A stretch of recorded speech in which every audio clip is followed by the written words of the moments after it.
Würdest du einen Alkoholpegel empfehlen? Ja, definitiv 2,3. Zu eurer Band. Wer seid ihr und was macht ihr? So die Leute, die euch noch nicht kennen, stellt euch doch vielleicht mal vor. So, ich bin Robert, ich spiele Schlagzeug, seit 7,5 Jahren sind es, glaube ich, jetzt insgesamt. Spiele ich in der Band Schlagzeug. Die Band gibt es aber schon seit 95, also jetzt 21 Jahre.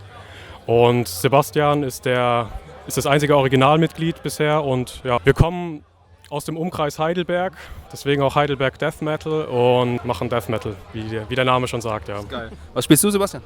Gitarre, Gesang, ja. Aber schon von Anfang an, genau. Also ursprünglich war mal geplant, dass wir einen Sänger kriegen und 2 Gitarristen. Hat sich dann immer wieder mal ergeben für kurze Zeit. Wie gesagt, in 21 Jahren passiert viel.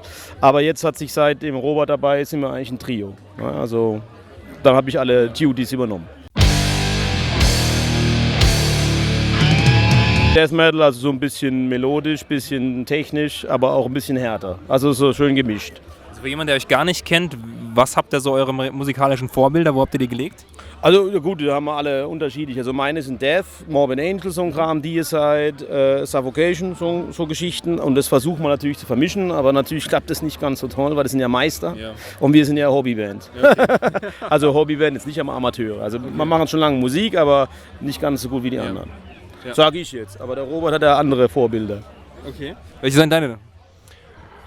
Also vieles Florida Death Metal, Monstrosity, aber auch New York Death Metal, Cannibal Corpse, Suffocation, sowas, genau. Was würde dann sagen, wie entsteht der typische Into Darkness Song, wenn ihr so viele Einflüsse habt? Nörden. Erstmal eine Runde abnörden und dann an einem Riff rumnörden und dann sagen wir uns plötzlich an einem gewissen Punkt, jetzt müssen wir was für die anderen schreiben. Okay. Und dann kommen die Elemente, die so ein bisschen zum Mitwippen animieren und Normalo-Elemente kommen immer als Schluss. Jetzt musst du mir mal kurz erklären, was meinst du mit abnörden? Abnörden ist so ein bisschen Frickel-Riff, ja, ein bisschen ansprechendes Konzept am Anfang und dann wird das Ganze noch ein bisschen vereinfacht. Also das heißt, ihr seid auch sehr technisch versiert dann in dem Moment, so Dream Theater-mäßig, richtig harte Techniker? Wären wir gern, ja, aber wir fangen halt immer mit Anspruch an und dann reduzieren wir das Ganze aufs gesunde Maß runter. Ja. Sehr gut, das heißt aber, eure Songs sind wirkliche Bandprojekte. Ihr habt jetzt keinen, der sich hinsetzt und sagt, hey, ich schreibe jetzt die ganze Kacke hier, sondern ihr macht das wirklich in der Band, stellt vor und dann wird entsprechend angepasst. Wir setzen uns zusammen, machen die Songs. Also die letzte Platte haben wir zusammen gemacht, Robert und ich haben uns zusammengehockt und haben am Computer erstmal rumgeschoben. Ja. Und dann haben wir die Sachen erstmal, glaube ich, zum ersten Mal wirklich gespielt im Studio. Ne? Und seitdem üben wir fleißig, dass wir es hinkriegen.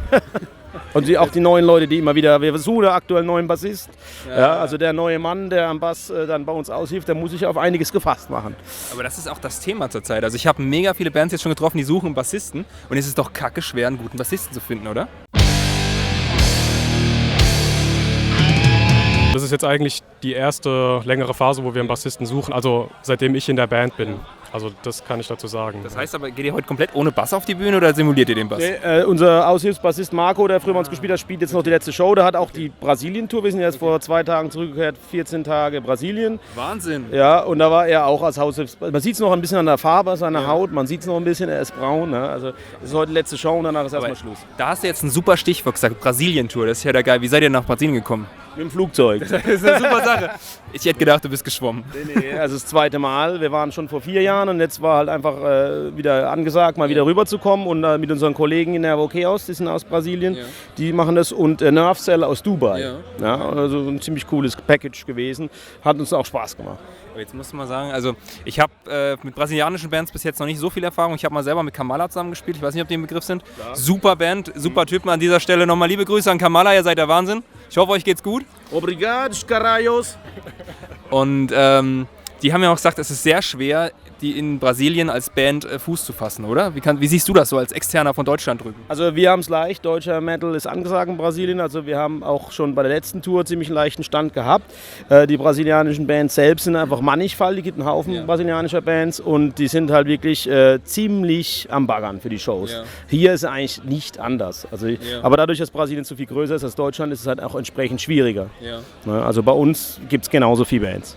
Aber wenn du jetzt sagst, wenn ihr rüberfliegt nach Brasilien, ihr macht dann ein Plakat, stellt alles auf Facebook und die Leute kommen auch schon oder müsst ihr davor wirklich dann, ich sag mal, Klinken putzen, dass die Leute auch kommen? Nee, das ist eine Agentur, die das macht. Ne? Okay. Booking-Agentur, die organisiert die Dates. Dieses Jahr war es relativ abenteuerlich im Vergleich zu der Tour davor, aber mit dem Resultat, dass die Leute kamen. Ist natürlich auch abhängig von deinem Vorspiel. Ne? Wenn du halt bei der letzten Tour abgekackt hast, ist natürlich schwer. Aber bei uns war es zum Glück nicht der Fall. Und also wir waren relativ zufrieden, würde ich sagen, oder? War eine gute Sache. Turnout war immer relativ angenehm. Also zwischen 70 und 150 Leuten, da kann man sich nicht beschweren. Du hast gerade gesagt, das war dieses Jahr ein bisschen krass alles, das ist aber gut ausgegangen. Was war denn so krass dieses Jahr? 22 Flüge. Für 7 Shows letztendlich. Eine ist abgesagt worden, die letzte konnte man gar nicht antreten wegen Flugverschiebung. Ja. Aber 22 Flüge ist halt extrem. Ja, ne? Also wenn du zweimal am Tag ins Flugzeug steigen musst, ne? Das ist schon viel. Und das hätte man natürlich auch vielleicht anders organisieren können. Ja. Aber wobei das natürlich auch wieder mit Kohle zu tun hat. Ja. Und wir sind ja alle auf einem Budget hier festgeschrieben. Was ist so das geilste Erlebnis dann? Also ich muss jetzt bei dir noch ein bisschen bleiben, weil du so lange schon dabei bist. Aber was ist so das Geilste, was dir so einfällt in der Zeit, so von den Gigs her? Also von mir einfach prinzipiell alle Tourneen, die wir gemacht haben. Es waren schon einige Tourneen. Also auch die allererste Tournee 2000 mit Nunslaughter und Sentinex. Das war für mich eines der großen Erlebnisse. 12.000 Kilometer im Van fahren durch Europa, das war eine geile Sache. Dann für mich mein persönlicher Karrierehöhepunkt war dieses Jahr Heidelberg Deathfest mit Suffocation. Also das war für mich eines der größten Dinger. Und natürlich beides mal Brasilien. Also das kriegt halt nicht jeder. Und das war für uns was ganz Besonderes. Und das ist nicht selbstverständlich für uns. Also das sind wir sehr dankbar. Und wie fandst du so in Brasilien? Also dieses Mal war es echt sehr anstrengend. Das erste Mal war es alles ein bisschen lockerer, besser organisiert und da hatte man auch mehr Freizeit, um sich mal eine Stadt anzugucken oder mal an den Strand zu fahren. Dieses Mal blieb da wenig Zeit, beziehungsweise wir hatten Zeit, aber waren dann an den falschen Orten auch, um irgendwas zu machen. Wo war denn da? Mitten in Sao Paulo und du konntest eigentlich auch nur in Sao Paulo bleiben, weil an den Strand oder irgendwohin hätte es mehrere Stunden gedauert dann mit dem Bus und das hätte sich dann einfach nicht gelohnt. Und der Tour, das geilste Erlebnis, wahrscheinlich die Klimaanlage in dem Bus, die mit braunem Wasser gesifft hat, von der wir alle krank wurden. Oh nein. Nee, Spaß, aber kann ich jetzt gar nicht sagen. Die Shows waren alle cool, die Leute sind abgegangen, waren viele Leute da, also in dem Aspekt können wir uns nicht beschweren. Also. Wie empfindet ihr denn das? In Deutschland, also ich finde es sehr schwer, in Deutschland Leute auch wirklich zu Shows zu kriegen und auf den Shows dann auch Leute von dir zu überzeugen. Gerade wenn du als bekannte Band noch da bist, ist es in Brasilien genauso oder war es da ein bisschen leichter? Nee, wir hatten es halt leicht. In Brasilien sind wir nicht mehr ganz so unbekannt durch die letzte Tour und die Promoarbeit war geil. Aber die Sache ist halt, wie du halt mit den Leuten umgehst. Wenn du halt auf eine Show gehst und unsicher bist und dauert englische oder deutsche Ansagen machst, du musst halt ab und zu mal Caralho rufen oder Pika oder irgendwas, wo sie lachen und 7:1 Witze machen. Ne? Also dann läuft es von selbst. Die sind halt überhaupt nicht kontaktscheu. Ne? Die Brasilianer machen gern Fotos mit dem Schlagzeuger oder mit dem Bassist. Ich bin da eher so der Typ, der da Merch abhängt. Nee, aber das Problem ist es nicht. Also mein Höhepunkt, wie gesagt, um die Frage zu beantworten, war auch mal wieder im Amazonas zu sein. Ne? Also die Show in Macapá war für mich eine der größten Geschichten.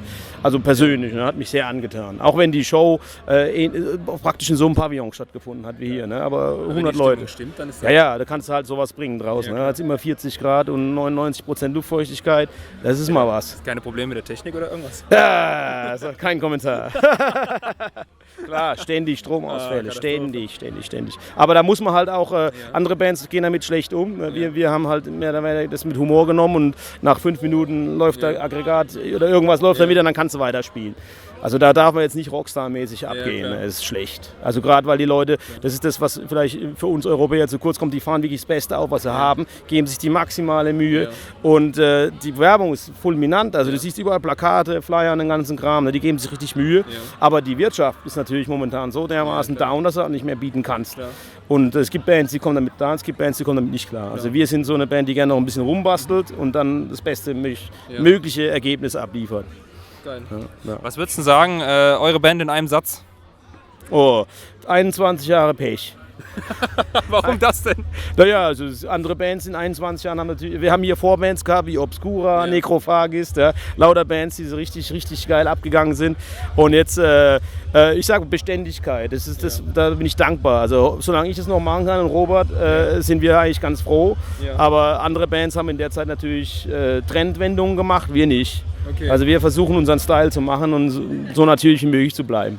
Aber dann habt ihr euch auch eine sehr, sehr treue Fanbase eigentlich erspielt, oder? 20. Würde ich so sagen. Also hier in der Gegend kennt uns auf jeden Fall jeder. Und man sieht auch immer wieder die gleichen Leute hier in der Gegend, die auf unsere Konzerte kommen. Also denen wird nicht langweilig von unserer Musik. Also so würde ich das schon sehen. Und in Brasilien würden wir wieder mal in der gleichen Stadt spielen, die wir jetzt schon bespielt haben. In den letzten 2 Tours, denke ich mal, würden auch wieder bekannte Gesichter auftreten, auf jeden Fall, ja. Wahnsinn. Habt ihr dann Pläne so für die nächsten 20 Jahre? Ich meine, so habt ihr ja schon einiges erreicht. Nächsten 20 Jahre, dann bin ich in 60, 62, also ich glaube, das wird nicht so, aber jetzt für die nächsten 5 Jahre auf jeden Fall wieder Brasilien, alle 4 Jahre wollen wir schon gern machen und auch mal wieder ein paar Euro-Dates. Und jetzt erstmal als nächstes neue Platte, Songs schreiben, ne, müssen wir jetzt auf jeden Fall reinbaggern. Ja. Wie viele Platten habt ihr schon raus? Also offiziell 3, also erhältlich sind 2, die eine ist schon längst vergriffen. Okay. Ja. Und jetzt, wie gesagt, der neue Kram soll natürlich nicht weniger ansprechend werden, also nehmen wir uns wahrscheinlich etwas Zeit. Jetzt dürft ihr noch ein bisschen Eigenwerbung machen. Ich bin ja später ganz gespannt, ich kenne von euch nämlich noch fast gar nichts. Welchen Song könnt ihr mir am meisten empfehlen, den ihr heute Abend so spielt? Suspended Insanity würde ich empfehlen, weil es ist eine gute Mischung aus Hyperblast und groovigen Double Bass, Morbid Angel Gitarre. Also da bin ich echt gespannt. Tut ihr mir später einen Gefallen, ruft ihr einmal kurz, jetzt geht's los. Ja. Wenn es losgeht, das wäre geil. Da freue ich mich drauf. Ja. Sehr geil. Zum Abschied noch, ihr habt 21 Jahre, Gott hey, ich will immer 50 Jahre sagen. 21 Jahre hinter euch von der Bandgeschichte, beziehungsweise du hast die auch schon hinter dir. Ich nehme an, ihr habt schon eine ganze Menge Interviews in der Zeit mal gegeben mit so Heinzeln wie mir. Und man muss ehrlich zugeben, da kann ich dich gleich abwürgen, so viele gibt es gar nicht. Das ist nämlich das, was sich verändert hat. Vor 10 Jahren gab es noch viele Interviews und es hat sich jetzt ganz schön verrieben. Ne? Also wir sind eigentlich dankbar über so ein Interview, wie du es uns das anbietest, einfach auch mal ein bisschen aus dem Schatten rauszutreten. Ne? Also Pressearbeit ist immer, finde ich, immer weniger geworden über die Jahre. Echt jetzt? Ja, ja. Ich hätte es gar nicht gedacht, ey. Jetzt so mit YouTube aufkommt, hast du auch an jeder Ecke so einen Trottel wie mich, der hier rumrennt mit dem Mikrofon und der Kamera. Aber da musst du ja mitmachen. Also ich bin zu alt, ich habe keinen YouTube-Channel, ich kenne mich nicht aus, aber ich bin froh über jede Frage und über jede Info, ne, die man geben kann, damit die Leute vielleicht auch Bock haben, mal auf eine Show zu kommen oder zusammenzuarbeiten. Wir machen ja auch viel zusammen mit anderen Bands. Ja. Aber gibt es so eine Frage, die du mal gern beantwortet hättest, die so keiner gestellt hat in der Zeit, die ihr jetzt schon Musik macht?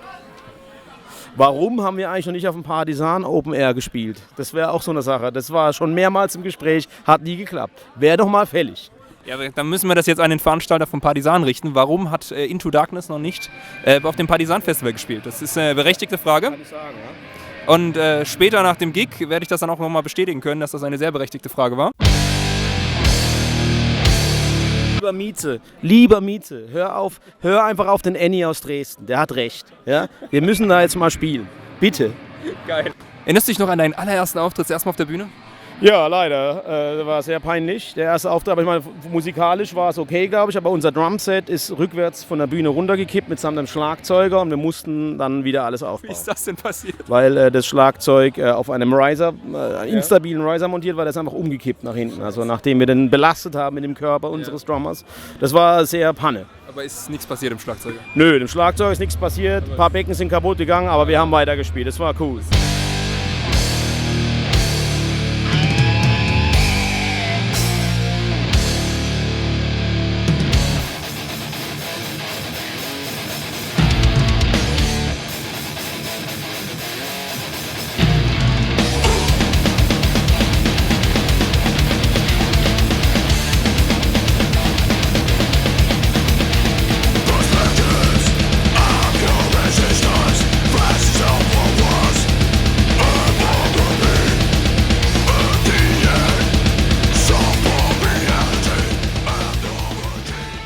That was the interview with Into Darkness. I hope you enjoyed it. If so, please feel free to share it on social media. That would be really amazing and help me quite a lot. So thank you very much. Special thanks to the band for joining me and taking your time. It was really great and I had a lot of fun. It was a pleasure meeting you. At this point, the only thing left to say is have a great day, a great time, and hopefully see you soon.